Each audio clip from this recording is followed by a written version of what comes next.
Another interesting day. I was at my office up here on I-40 as a trucking company. I had a couple of supervisors that were pretty arrogant guys. Used to like to mess with them.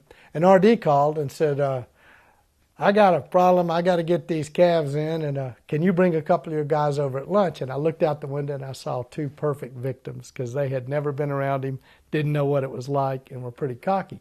So we go over, and he's got a flimsy pen made out of baling wire, as he always did, and panels loosely together, too big for what we were doing. New mother cows in there. They were mad.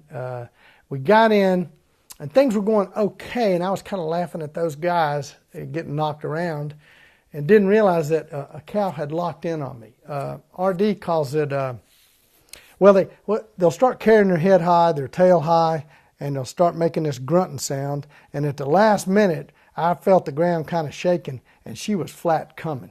And I had a little stick, and I would hit her on the head and kind of hop, just trying to get a step so I could get out of there. And I heard those two gals start chanting, "Go cow, go cow." You know, and finally I just sold out and then did a backflip over the fence and hit the ground. And I was okay. And everybody had a laugh about that. And then at the end, RD said, "I'm going to need your help getting this bull out of this trailer." And I love this guy. Okay, I love this guy, but I could never understand his logic. You know, I'm a retired FedEx ground manager, and logic in those times, I just never understood what his thought process was.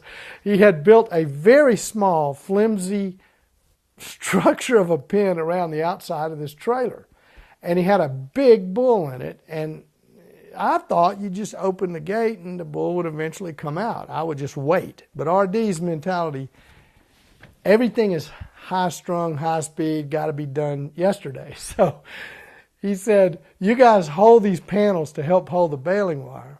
So we all three of us were holding these panels. He said, "I'm going to get that bull out." He crawls inside the trailer, upside down, over the top of the bull, and he has a hot shot in his hand. And a hot shot, for people that don't know, is a stick that emits electricity. It goes zzz, zzz, and it'll shock the stew out of the cow. And any horse or cow that's ever been around one, the sound alone can create the desired effect, much less the shock. So he gets him behind this bull, and I looked at my two guys, and I said, "I don't think this is going to work." And he starts to pop that bull, and I said, "Get out, quit, just give up." And I took off, and Jerry took off, and Nick had this grim look, and he was going to hold it. And I realized he's the only guy I had to close my terminal. I didn't know how to even do it. My supervisor at night was gone, and Nick was my only hope. So I said, "Nick, you better get out of there." And that daggone bull came flying out, and Nick, at the last second, he let go of that panel. And that bull just hit right where he had been holding it, knocked it down, and just worked over that panel.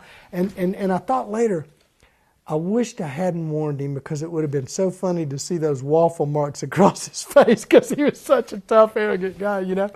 But that bull got, and then, we eventually got the bull back, and that passed.